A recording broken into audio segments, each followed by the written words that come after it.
भी दांतों का मरीज़ होता है तो वो सबसे पहले डेंटिस्ट के पास जाता है। वो अपनी तकलीफ़ बताता है।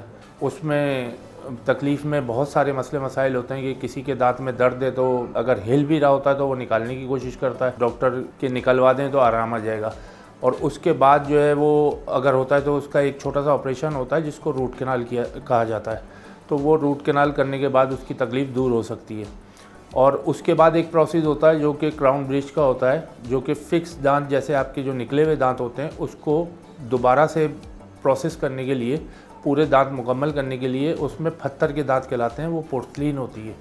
पोर्सलीन जो है वो डॉक्टर कटिंग करने के बाद, वो इम्प्रेशन साइज़ लेने के बाद वो लेबॉर्ट्री को भेज देते हैं। और उसके बाद जब लैब आ जाता है हमारे पास तो उसके आने के बाद फिर वो मार्जिन्स वगैरह जो है वो निकाले जाते हैं। उसके बाद उसका वैक्सअप किया जाता है। वैक्सअप करने के बाद उसको कास्ट कर दिया जाता है। वो दांतों की शेप मेटल फ्रेम तैयार हो गया उसका। मेटल को तैयार होने के बाद बिल्कुल फाइनल फिनिश करने के बाद फिर उस पर हम सैंड ब्लास्ट करते हैं। सैंड ब्लास्ट से ये है कि ओपैक जो हम लगाते हैं तो उसकी बॉन्डिंग बहुत ज़बरदस्त हो जाती है सैंड ब्लास्ट करने के बाद। फिर वो चिप होने का चांस उसका ख़त्म हो जाता है केस का। उसके बाद फिर वो पोर्सलीन पे आ जाता है। पोर्सलीन पे सबसे पहले ओपैक होता है। ओपैक करने के बाद फिर वो जो शेड डॉक्टर बोलता है, जो उसकी पेशेंट की रिक्वायरमेंट होती है, तो वो उस शेड से हम बिल्ड करने के बाद उसको प्रोसेस में दोबारा से लगा देते हैं और फाइनलाइज की तरफ ले जाते हैं। उसके बाद उसको फिनिश किया जाता है। फिनिशिंग के बाद उसका मरहला होता है पोर्सलीन चढ़ाने का। तो उसमें सबसे पहले जो है वो ओपैक किया जाता है। ओपैक करने के बाद उसमें जो शेड डॉक्टर बोलता है कि ये शेड लगाना है तो हम उसी डेंटिन से उसको बिल्ड करते हैं।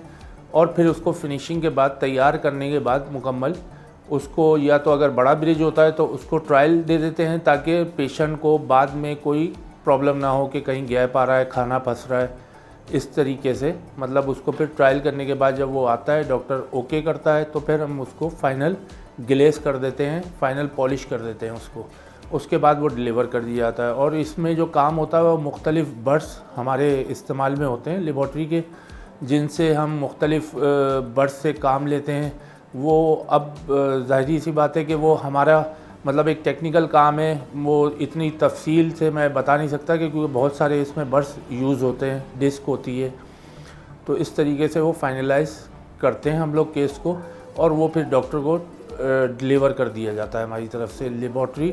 डॉक्टर के पास जो ट्रायल भेजते हैं हम, तो अगर वो सिंगल दांत होगा तो उसको हम क्राउन बोलते हैं, और अगर सिंगल से ज़्यादा होंगे, जैसे 2 यूनिट या 3 यूनिट का ब्रिज होता है, उसको हम ब्रिज बोलते हैं पूरा 3 यूनिट का, या जो भी हो XYZ, 5 unit, 6 unit, 10 unit, 14 unit. वैसे 14 दांत होते हैं अपर में, 14 नीचे होते हैं। तो वो कंडीशन के ऊपर डिपेंड करता है कि पेशेंट के अपने दांत कितने मजबूत हैं, तो उसके बाद वो पूरा ब्रिज बनाया जाता है। वो डॉक्टर अपने हिसाब से देख के एक्सरे वगैरह करवा के, OPG एक्सरे करवाने के बाद फिर वो उसको लेके चलते हैं पेशेंट को।